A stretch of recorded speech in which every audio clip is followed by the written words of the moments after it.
कृपा करून असे काही असंविधानिक गोष्टी विचारू नका. त्याची जागा इथे नाही. हा काळ वेगळा आहे.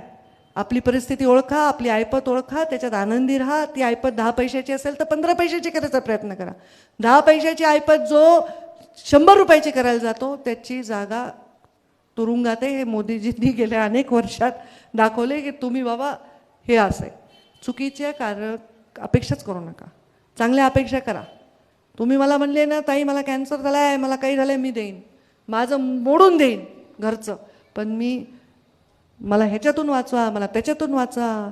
एका कार्यकर्त्याच्या मुलांनी फ्रॉड केला, 40-50 लाखाला गंडवलं लोकांना. ते पैसे ताई तुम्ही द्या ना, मी तुमचे कार्यकर्ते.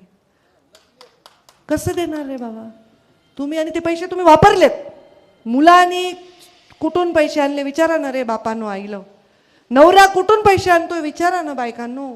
तुम्हाला गंठन केलं, तुम्हाला साडी केली, तुमच्या घरावर 4 मजले चढले, पुन्हा मग कारवाई झाली, केस झाली, अटक झाली, मग काय करायचं? बरोबर आहे का? कधीतरी विचारा ना घरात कुठून पैसा यायलाय. 10 रुपयाचे 100 रुपये करा, पण काम करा. आणि ते काम करायला मी तुमच्या पाठीशी उभी आहे.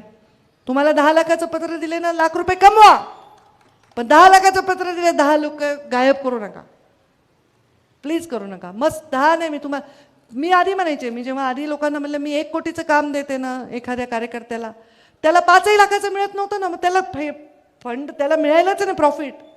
तर करू नका, चांगलं काम करा. काही आहे बघा, आता लोक बदमाश पण असतात राजकारणात, चांगले पण असतात. काही लोक आपल्याला सोडून गेलेत, काही लोक आपल्याला वापरून निवडून येऊन दुसऱ्याशी संधान करून गडबड करायलेत. करू द्या त्यांना, काय करायचं ते. माझ्या विरुद्ध कारस्थान केलेला कोणताही माणूस आज जागवा कुठे दाखवा, कारण माझ्या हृदयामध्ये पाप नाही, देवाचा साक्षात आशीर्वाद. आता 400 मतांनी पडले माधव तात्या, किती मतांनी पडले? तू 600 मतांनी पडले, म्हणजे अजून 400-500 मताचाच विषय होता ना. म्हणजे हे होत राहतंय राजकारणात. मी पण पडली, पण ज्यांनी हे केलं ते पुन्हा नकाशावरून गायब होतं, ते लक्षात ठेवा. आणि त्याला मला काहीच करावं लागत नाही, निसर्ग करतो काय करायचं ते. चांगलं काम करणाऱ्या माणसाच्या पाठीविषयी सगळ्या शक्ती एक येतात, सगळ्या शक्ती. त्यामुळे तुम्ही माझी शक्ती आहात. खूप गंभीर भाषण मी केलं असेल, पण तुम्ही गंभीर ऐकायलात, अजिबात हलनात डुलनात काही करनात. मग तुम्ही झोपला असताल तर उठा, आणि जागे असताल तर टाळ्या वाजवा, आणि मला रजा द्या. धन्यवाद.